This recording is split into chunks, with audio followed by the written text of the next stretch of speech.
રાષ્ટ્રની સૌપ્રથમ અમૃત ભારત ટ્રેનની આજરોજ સુરતથી પ્રારંભ થયો છે। અમૃત ભારત ટ્રેન સુરતથી બારડોલી આવતા ભવ્ય સ્વાગત કરવામાં આવ્યું હતું। બારડોલીના ધારાસભ્ય ઈશ્વરભાઈ પરમાર દ્વારા લીલી ઝંડી આપી ટ્રેનને પ્રસ્થાન કરાવી હતી। રાજ્યની સૌપ્રથમ અમૃત ભારત ટ્રેનનો સુરતથી પ્રારંભ થયો છે। સુરતના ઉધનાથી ઓડિશાના બ્રહ્મપુરને જોડતી ટ્રેનને વડાપ્રધાન નરેન્દ્ર મોદીએ ઓડિશાથી વર્ચ્યુઅલી ફ્લેગ ઓફ આપી ટ્રેનનો શુભારંભ કરાવ્યો હતો। સુરતમાં રોજગારી માટે સ્થાયી થયેલા હજારો ઓડિશાવાસીઓને સસ્તી અને આરામદાયક મુસાફરીનો અમૃત ભારત ટ્રેનમાં રૂપમાં વધુ એક વિકલ્પ મળ્યો છે। કેન્દ્રીય રેલવે મંત્રી અશ્વિની વૈષ્ણવ અને કેન્દ્રીય જળશક્તિ મંત્રી સી.આર. પાટીલ ઉધના રેલવે સ્ટેશન ખાતે ઉપસ્થિત રહ્યા હતા અને વડાપ્રધાનના કાર્યક્રમમાં વિડીયો કોન્ફરન્સથી જોડાયા હતા। ઉધના બ્રહ્મપુર અમૃત ભારત ટ્રેન રવાના થઈ બારડોલી રેલવે સ્ટેશન આવતા માજી કેબિનેટ મંત્રી અને બારડોલીના ધારાસભ્ય ઈશ્વરભાઈ પરમાર, સુરત જિલ્લા મહામંત્રી જીગર નાયક, બારડોલી નગરપાલિકાના પ્રમુખ ધર્મેશ પટેલ, ઉપપ્રમુખ વિજય પટેલ તેમજ મોટી સંખ્યામાં બારડોલી અસ્થાન કન્યા વિદ્યાલયની બાળાઓ, રેલવે અધિકારીઓ તેમજ બારડોલી નગરના આગેવાનો ઉપસ્થિત રહી તિરંગા ઝંડા લહેરાવી અમૃત ભારત ટ્રેનનું સ્વાગત કરવામાં આવ્યું હતું તેમજ વંદે માતરમના નારા લગાવી લીલી ઝંડી આપી ટ્રેનને પ્રસ્થાન કરાવી હતી। સુરતના ઉધનાથી ઓડિશાના બ્રહ્મપુરને જોડતી આ ટ્રેન તારીખ 5મી ઓક્ટોબરથી નિયમિત કાર્યરત થશે, જેનું બુકિંગ પણ શરૂ કરી દેવામાં આવ્યું છે।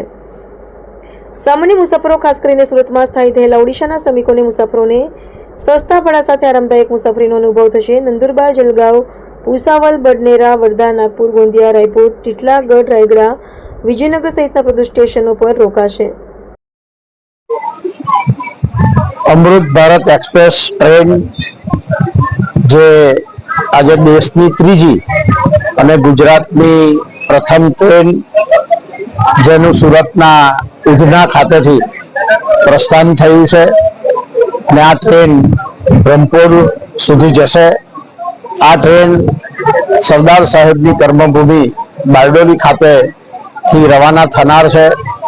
આજના કાર્યક્રમમાં બારડોલી નગરપાલિકાના પ્રમુખ શ્રી ધર્મેશભાઈ પટેલ, અમારા સંગઠનના મહામંત્રી શ્રી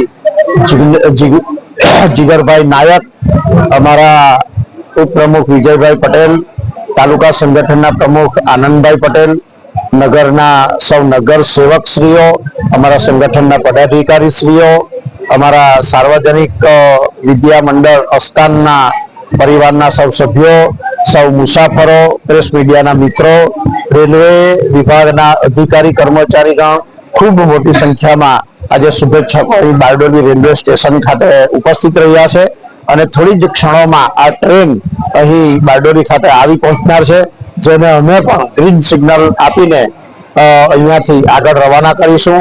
માનનીય પ્રધાનમંત્રી શ્રી પણ આ કાર્યક્રમમાં જોડાયા છે, ત્યારે આ નવા ભારતના એક નવા સાહસને બારડોલી સરદાર સાહેબની કર્મભૂમિ પરથી અમે સૌ પણ એમને ખૂબ ખૂબ શુભકામના પાઠવીએ છીએ અને આ તેજ ગતિ અને આધુનિક સુવિધા સાથેની આ સજ્જ ટ્રેન એ જ્યારે મુસાફરોને અર્પણ કરી છે, ત્યારે આજના દિવસે એમાં મુસાફરી કરનારા તમામ મુસાફરોને પણ ખૂબ ખૂબ શુભકામના। એમનો ખૂબ જ સુખદ પ્રવાસ રહે એવી શુભકામના। અને જે આધુનિક સુવિધાથી જે વધુ પડતા મોટા સ્પેસ છે, એની વિન્ડો પણ મોટી છે અને આજે આપણે જોઈએ છે વંદે ભારત પછી અમૃત ભારત એક્સપ્રેસ જે નવી આવી છે એ ખરેખર મુસાફરીમાં ખૂબ સારો એ સુધારો છે અને મુસાફરોની સુવિધાના પણ આ એક નવું સોપાન માનનીય દેશના વડાપ્રધાન, વૈશ્વિક નેતા આદરણીય શ્રી નરેન્દ્રભાઈ મોદી સાહેબ અને રેલવે વિભાગ તરફથી આ ટ્રેન આજે શરૂ થઈ છે।